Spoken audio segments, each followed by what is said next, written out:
So are you rejecting Title 18 and Title 42, I think, also has provisions that incorporate the Geneva Convention and the laws of armed combat? Are you saying that those laws should be repealed? That is the law of the land right now. Senator, we have laws on the books from the Geneva Conventions into the Uniform Code of Military Justice, and then underneath that you have layers in which standard or temporary rules of engagement are put into place. We fight enemies also, Senator, as our generation understands, that play by no rules. They use civilians as human shields. So are you saying they target that women and children? the Geneva Convention should not be observed? We follow rules. We follow rules, but we don't need burdensome rules of engagement that make it impossible for us to win these wars. Senator King. Thank you, Mr. Chairman. Mr. Hessek, welcome to the committee. Thank you, Senator. You've made several references to your religion today. I share that devotion to Christianity, but I must say I've been reminded somewhat of Saul on his way to Damascus. You seem to have been converted over the last several weeks and several months. You wrote in your book just last year that, but if we're going to, this is the book, War on Warriors, but if we're going to send our boys to fight, and it should be boys, we need to unleash them to win. Later on, our boys should not fight by rules written by dignified men. Which is it? Is it only boys can fight? I mean, you've testified here today that you believe in women in combat, but you didn't just last year. How do you explain your conversion? Senator, my testimony is clear. Writing a book is different than being Secretary of Defense, and I look forward to leading the men and women of our military. And my comment there, Senator, was about the burdensome rules of engagement that members of our generation, men and women, have seen on the battlefield. And one thing President Trump changed in meaningful ways that led to meaningful developments on the battlefield. When President Trump took control in the first term, ISIS was raging across Iraq. And as someone who spent a lot of time there with other men and women who invested in that mission, it was a very difficult moment to see the black flag of ISIS fly.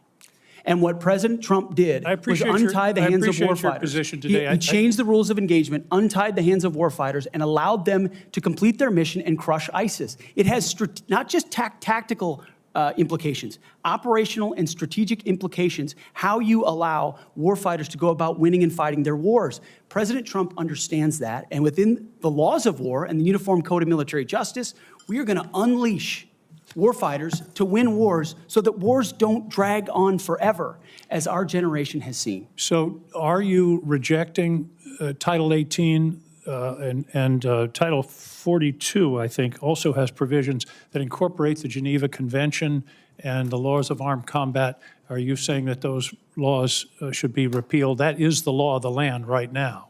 Senator, we have laws on the books from the Geneva Conventions into the Uniform Code of Military Justice, and then underneath that you have layers in which standard or temporary rules of engagement are put into place. We fight enemies also, Senator, as our generation understands, that play by no rules. They use civilians as human shields. So are you saying they target that women and children? The Geneva Convention should not be observed? We follow rules. We follow rules, but we don't need burdensome rules of engagement that make it impossible for us to win these wars. You're And that's saying what two different President things. Trump You're saying we follow understands. rules, but we don't have to follow the rules in all cases. Is that correct? Senator, I'm making an important tactical distinction that warfighters will understand, that there are the rules we swear an oath to defend, which are incredibly important, and this committee understands and helps set them. And then there are those echelons above reality, from, corps to division to brigade to battalion, and by the time it trickles down to a company or a platoon or a squad level, you have a rules of engagement that nobody recognizes. And then it makes you incredibly difficult to actually do your job on the battlefield. That's the kind of assessment and look that an Army major will give to this process if I was confirmed to be the Secretary of Defense. Your quote is true understanding of that. Your quote in 2024, our boys should not fight by rules written by dignified men in mahogany rooms 80 years ago. That would be the Geneva Convention. America should fight by its own rules, and we should fight to win or not go in at all. Are you saying that the Geneva Convention provisions, which clearly outlaw torture of prisoners, should not apply in the future? Senator, how we treat our wounded, how we treat our prisoners, the applications of the Geneva Conventions are incredibly important. But we would all have to acknowledge that the way we fought our wars back when the Geneva Conventions were written are a lot different than the asymmetric, non-conventional environment of counterinsurgency that I confronted in Iraq and Afghanistan. I was the senior counterinsurgency instructor in Afghanistan. My job was to understand how the Taliban and al-Qaeda operated so that NATO units coming in could be informed of what was happening. They knew our rules of engagement, and when they were more restrictive, they took advantage of them, and it put our men and women in a more dangerous and difficult place. And you believe For future wars we fight, we need to have someone atop the Pentagon, sir, who understands how those ripple effects Well, I just want impact to the men and women understand in your uniform. position. Your position is torture's okay. Is that correct? Waterboarding, torture is no longer prohibited given the circumstances of whatever war we're in. Is that correct? Senator, that is not what I said. I've never been party to torture. We are a country that fights by the rule of law, and our men and women always do. And yet we have too many people here in air-conditioned offices that like to point fingers at the guys in dark and dangerous places, the gals in helicopters in enemy territory who are doing things that people in Washington, D.C. would never dare to do, or send, in many cases. In one of your interviews, you said they're willing to do this. You're talking about Donald Trump and Senator Cruz. They're willing to do something like waterboarding if it's going to keep us safe. Are you okay with waterboarding? Senator, the law of the land is that waterboarding is not legal.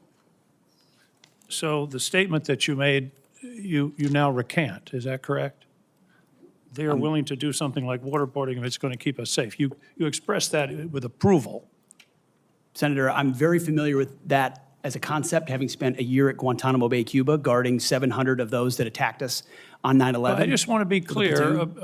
Are we going to abide by the Geneva Convention and the prohibitions on torture, or are we not? Is it going to depend on the circumstances? As I've stated multiple times, the Geneva Conventions are what we base ours. But what an American-first national security policy is not going to do is hand its prerogatives over to international bodies that make decisions about how our men and women make decisions on the battlefield. America First understands we send Americans for a clear mission and a clear objective. We equip them properly for that objective.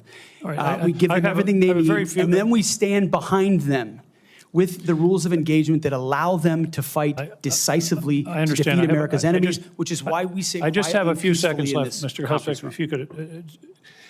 I was very disturbed in your opening statement where you talked about the priorities that you have. We will work with our partners and allies to deter aggression in the Indo-Pacific from the Communist Chinese. There's not a single mention in this statement about Ukraine or Russia. Is this code for we're going to abandon Ukraine? Senator, the president, that's a presidential level policy decision. He's made it very clear that he would like to see an end to that conflict. We know who the aggressor is. We know who the good guy is. We'd like to see it as advantageous for the Ukrainians as possible, but that war needs to come to an end. You talk a lot about deterrence of China. I would submit that Xi Jinping is watching what we do very carefully. If we abandon Ukraine, that would be the strongest signal possible to Xi Jinping that he can take Taiwan without significant resistance from this country. Thank you, Senator King.